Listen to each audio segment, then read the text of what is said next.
Hey guys, it's Brody. In this video, I'm going to teach you how to have much more helpful and better practice by going over what I'm going to be doing differently this year to practice better than I did in 2018. So make sure to leave a comment telling me what events you're going to practice this year and how you're going to practice them. And while you do that, make sure to leave a like on this video. Let's get started. So let's start by going over what I did wrong last year. What I did wrong last year was only doing solves for the vast majority of my practice. So what's wrong with solves? The problem is that solves don't really just help you get faster. What they do is reinforce what you already do in your solves. So if what you're already doing is wrong, then you're reinforcing the wrong thing, which is just going to make it harder to improve later. That's not a huge problem for me when it comes to 3x3 because I generally have good efficiency and stuff like that. But doing solves isn't teaching me anything new either, and that's what I need to do to improve, learn new things. So for 3x3, I'm going to do more practice techniques and exercises instead of solves in order to practice. Basically, it's going to be just like everything I explained in my 10 Incredible Techniques videos. For whatever I want to practice, whether it be cross to F2L transition, look ahead, any particular step, or whatever, I either find or make up my own practice technique and do that so it targets that skill specifically and helps me improve more than just doing solves would. So here's an example. Let's say I wanted to work on predicting my first pair during inspection. What I would do is do a practice technique where I get a 3x3 scramble, plan out my cross and first pair, and then try to solve them blindfolded. That forces me to plan out everything and then solve it correctly. And that is very good practice for that. And even though I'm pretty good at that with one F2L pair, I'd like to get good at it with more than one or just planning further in my inspection in general. And other things I'd like to work on include general fluid turning on 3x3 and look ahead. And look ahead is going to be really easy to make a technique for, and so is the planning and inspection because I already have the technique. But coming up with something for general turning is something I've been struggling with. So if you have any suggestions for what I should do to practice general turning, make sure to let me know in the comments. Making and using practice techniques can be really useful when you know what you need to improve on for an event. But if you have no clue, then you need to do something else. Because if you don't have any idea what you need to improve on, you can't come up with techniques, and then that doesn't lead anywhere. So for events that you don't know as much about, you should look at a bunch of tutorials and example solves in order to figure out what you need to do.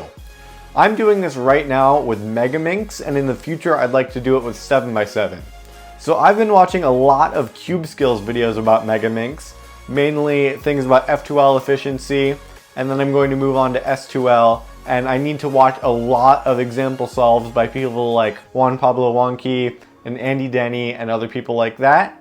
And then that will hopefully make me a lot more efficient on Megaminx, and then I can get into the more detailed practice with techniques and whatnot.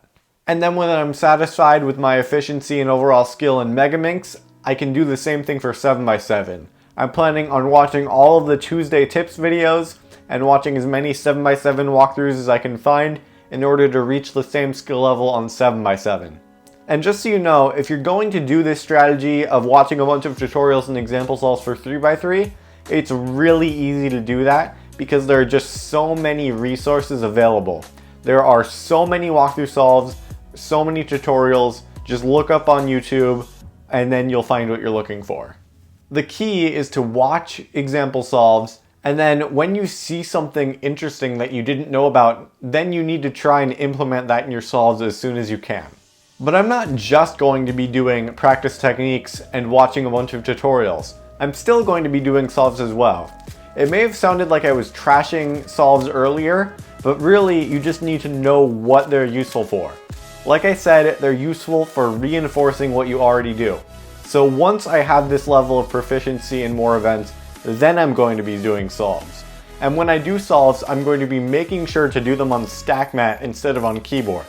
I've been getting kind of lazy with this and just doing keyboard, but doing stackmat is so much more beneficial because it actually reenacts basically how you solve at a competition.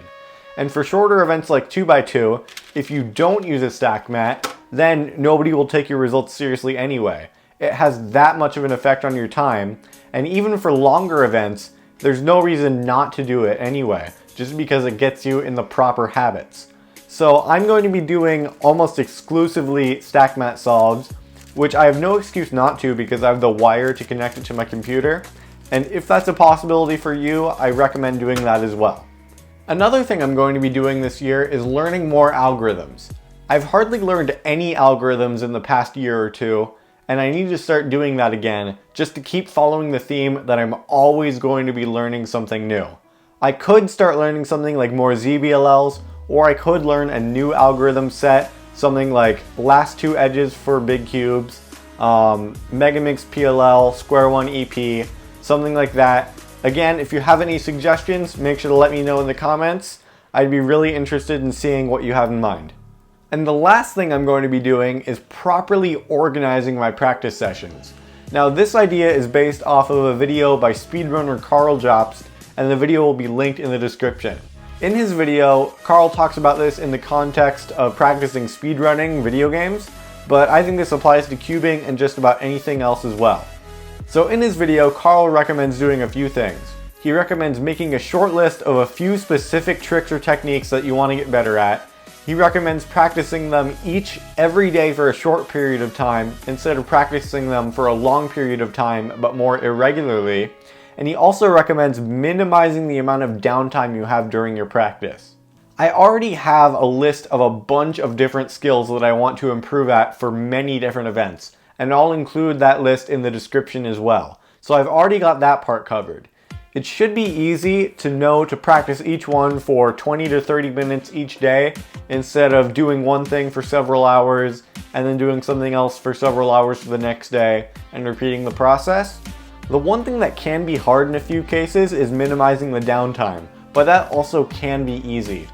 If I'm doing something like 3x3 last layer, for example, it minimizes downtime to just use last layer scrambles instead of getting 3x3 scrambles and then solving up to last layer each time I want to practice. That just means I'm getting more repetitions in during each practice session. But when it comes to something like 7x7 edges or Megaminx S2L, I have no clue how I'm going to minimize downtime when I'm practicing those. Once again, if you have any ideas, let me know in the comments. So thank you guys so much for watching. I hope you can implement some of the advice I've given in order to make 2019 your best cubing year yet. I'm definitely going to make that happen. If you enjoyed the video, make sure to leave a like, leave a comment, share the video, and subscribe. Those all help me out so much. I'll see you guys next time, and I hope you have a wonderful day. This is Brody, signing out.